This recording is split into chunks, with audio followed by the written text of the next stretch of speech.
Hey, welcome to 5 Star Guns and Gear, and today I'm going to show you a product that I just got in, and it is for the reloaders. So if you reload, you might be interested in this. I've been doing different things to be trimming my brass and everything, and I've got a manual RCBS trimmer that I've used for a number of years.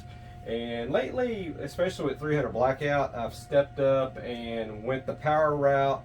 And this is actually from Lee, and it's a universal case trimmer, and all you got to do for that is buy the right bushing for your particular cartridge. I'll show you that. And this is for like the 300 Blackout.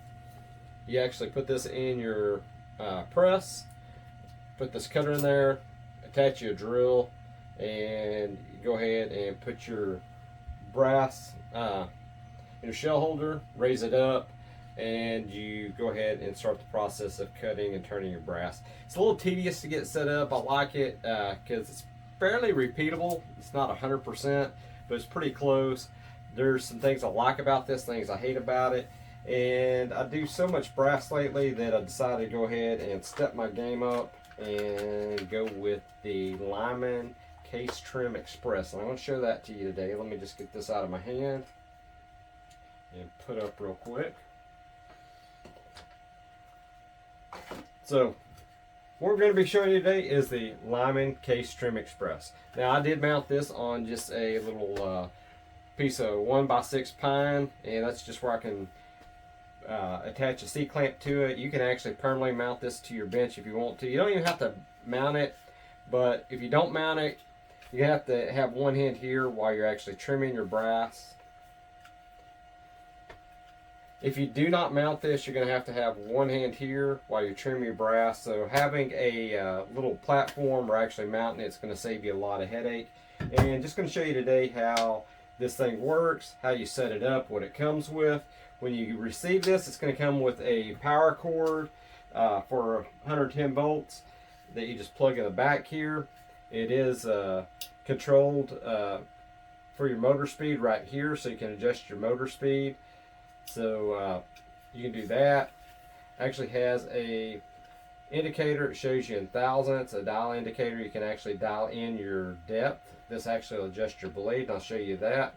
This right here is a little, I guess call it a dust cover or brass chip cover.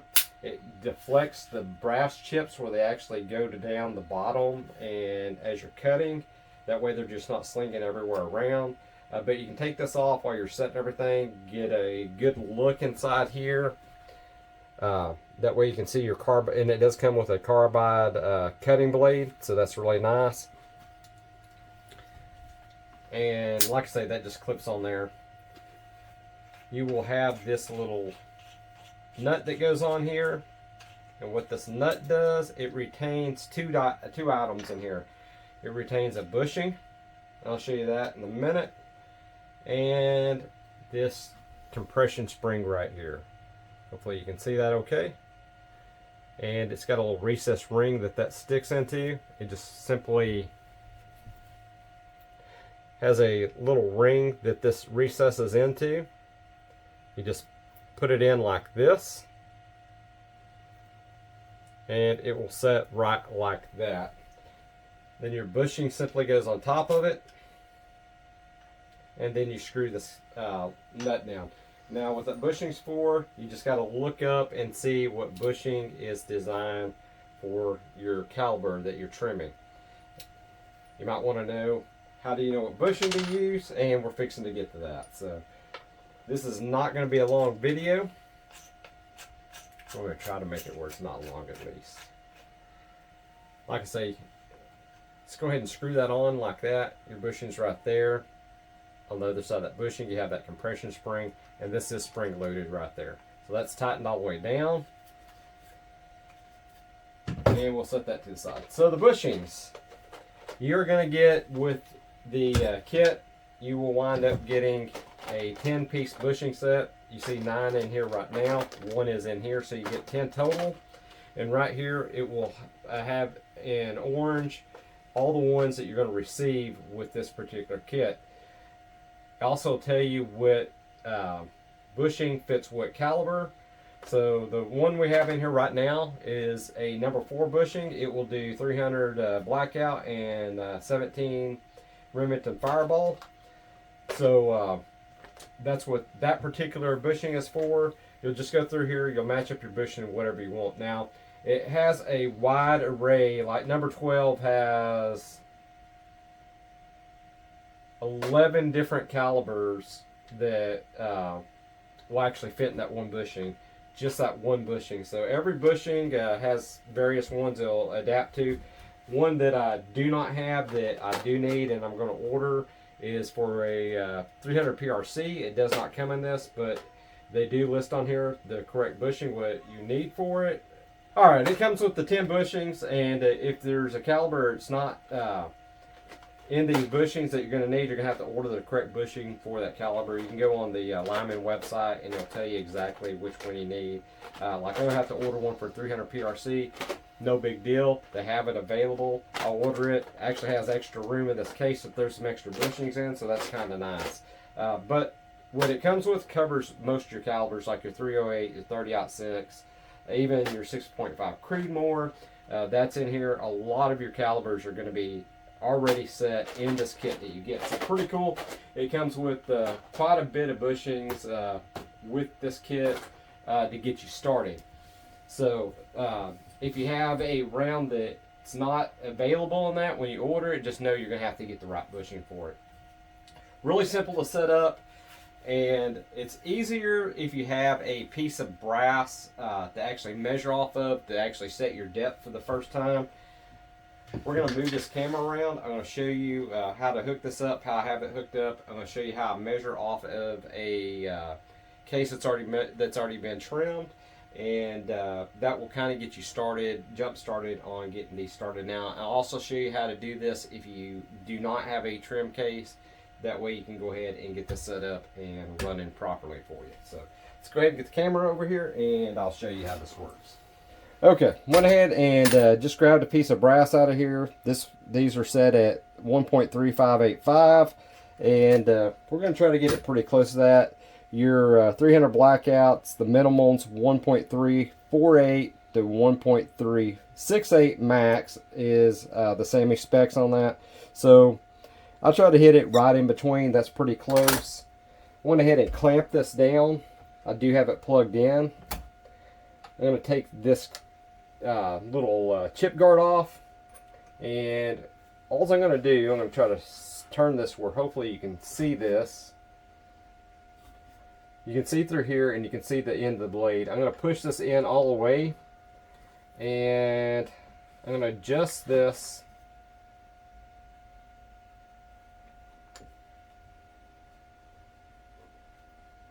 I'm going to adjust it where it's not touching. It's got a gap.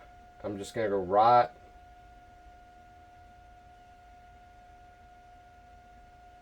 to where it touches. Once it touches, I'm going to stop. That's going to give us a starting point off of a case that's already started. Now, there's a couple other ways you can do this. You can go ahead and make this a little long, which you want to back off a little bit. We know these cases are super long. This is one that was a 223 that I just cut the ends off, just rough cut them, ran them through a sizing die, and that one's 1.383. So that one's really, really long, so we need to take quite a bit off of that. But you can take a case like this. Let's say you have this backed off, and you can slowly bump it. Once it starts cutting, measure it. These are done in thousandths. It's got a mark. Let me just undo this where I can show you. It has little indicator marks right there. You can bump that to another thousandths. Turn it a couple thousandths each time until you get to the right depth. Just every time you take a little bit off, measure it, and once you're to the desired set cut depth, at that point you can just, once you're at the desired cut depth at that point, you just leave it alone and you're ready to go. So if you do not have a cartridge that's already pre-measured like that one to go off of, you can do it just by hand, and you know you're a little long there, just take you a little bit off, measure it, still long, If it's a couple thousandths off, take you another couple thousandths. If it's real long, you can go a little bit further. You can always take off more, but you can't add back. So just keep that in mind. So let's go ahead. I'm going to show you how this works. We're going to run a piece through here. We're going to see where we're at, and we may have to fine tune it just a little, because when you bump off of a measured case, it may not be exactly right. So it may be a little short, it may be a little bit long. So you may have to adjust this just a little bit. So I'm going to go ahead and put this guard over it. This is just a little tray I've got right here. Actually got a tray that I've designed that I'm about to start selling for these. Something that somebody has complained about, several people, is 300 blackout. They say it's really tough because you don't have a whole lot of room once you get in here. As you see, there's not a whole lot of room. And if that bites down, it wants to spin on your fingers. People says it eats up their thumbs. So I created a little deal called the Thumb Saver. I got a video on that. And this is actually for you guys that actually trim 300 blackout. Especially the ones that complain that say you cannot trim 300 blackout on this. You absolutely certainly can. Yes, it can be tough on your thumbs, but with something like this that holds your 300 blackout, it makes it a breeze. So we're going to show you with this. I'm going to go ahead and turn this up all the way, and we're not going to just jam this in there. We're going to ease it in. And these are very long, so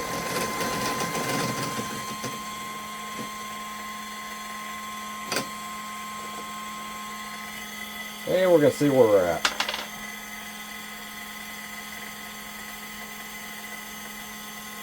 $13.57.5. We could adjust another thousandths out of it.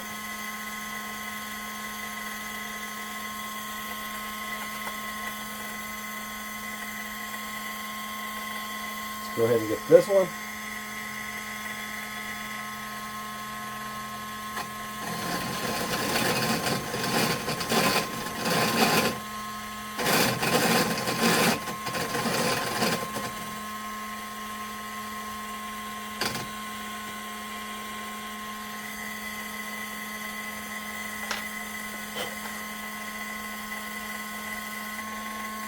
$13.58.5. So that's where you want it. You just go through, throw in another one in your little holder, your thumb saver. If you're working with bigger cases, let's say a standard 223, anything that's pretty much anything that's longer than this, you're not going to need anything like this. Just run it in, you're good to go.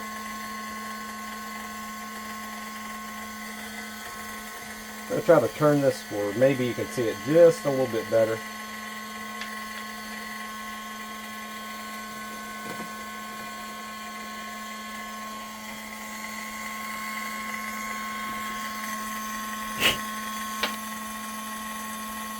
That one's $13.58.5. And you just continue to go ahead and trim your cases. While this is right here, what I normally will do is I'll try to save some time. I go ahead and trim my brass. I have this prep station going, and as soon as I get done trimming, I'll go ahead and just deburr my cases as I go along. I'll trim a piece, and let me show you the benefit of having the thumb saver is this right here.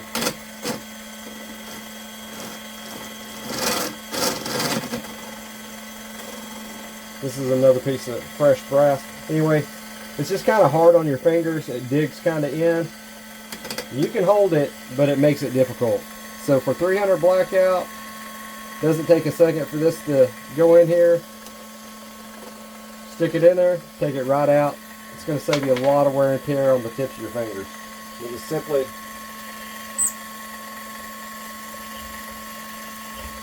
that's all I do. That's all there is to it. In just a short amount of time, you can get all this prepped. If you want to trim all of them first, then go back and deburr, you can, but I usually just do it right at the same time. I go straight from here, straight to my station over here,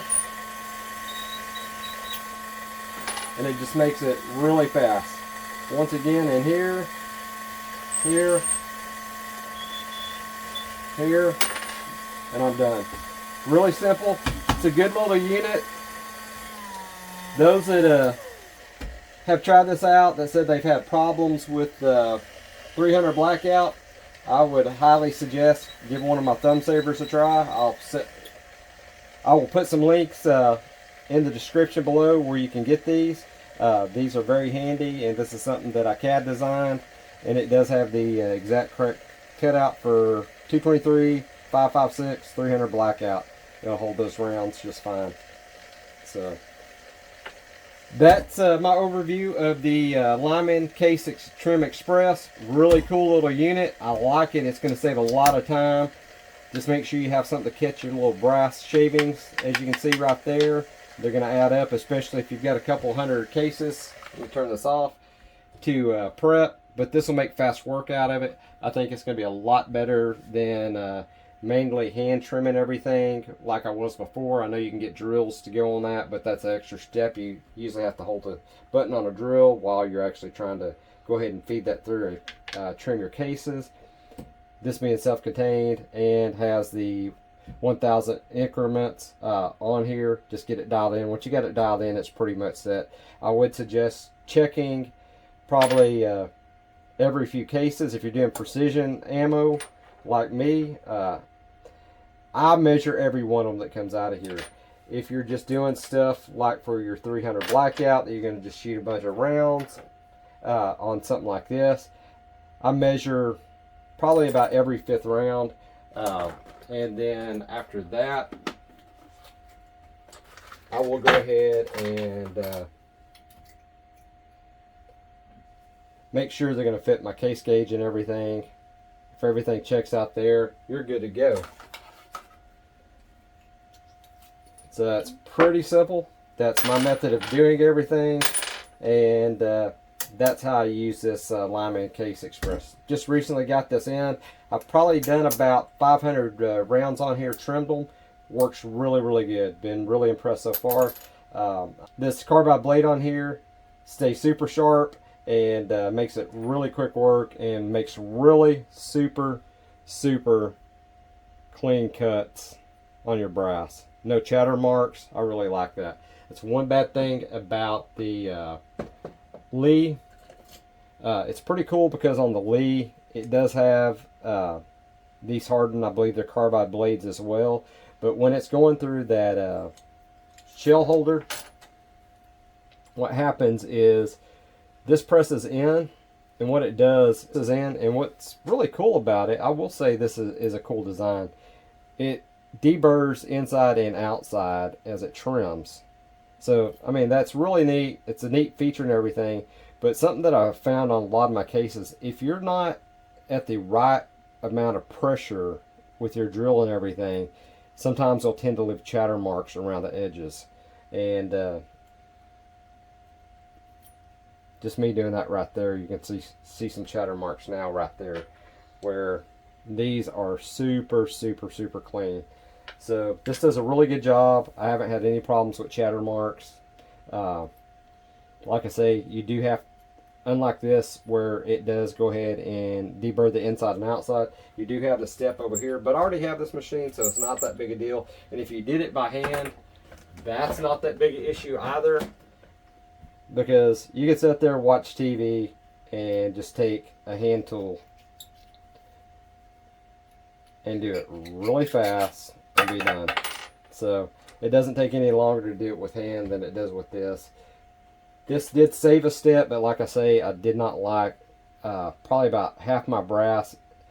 It seemed like would have some, even if it was minor, it just irritated me that it had some small minor chatter marks, and about half the brass I did with the Lee. So to me, you're going to get better results out of something like this. Also, I had better results when I do it with my hand RCBS compared to this. This was just faster. So when you're talking 300 blackout, something like that, I guess this would work just fine, but this makes quick work out of it too. and I feel a little bit more comfortable when I'm doing stuff like the 30-06, or if I step up and if I decide to do 300 PRC. These I am very careful about all my measurements. So I would not use the Lee on anything you're going to be doing precision reloading on. I would go ahead and use a hand trimmer or a good quality power trimmer like this Lyman is what I'd recommend on something like this. But for something that you're doing production work on, you could get away with the Lee, but this is just as quick and does a superior job in my opinion. So you guys, if you haven't checked out the Lyman Case Xpress, go check it out. Simple, comes with a lot of die bushings,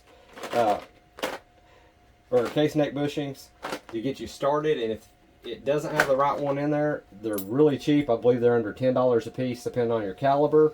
Where the Lee die bushings are much, much more expensive. You only have to buy the tool once, but the die bushings are a lot more. Alright guys, if you're subscribed, thank you very much. If you're not subscribed, please consider subscribing. Hit that like, hit that thumbs up. If you decide to hit that thumbs down, hey, we like you anyway once you hit that thumbs down twice. And as always, we appreciate you being with us today, and I'll catch you on the next episode.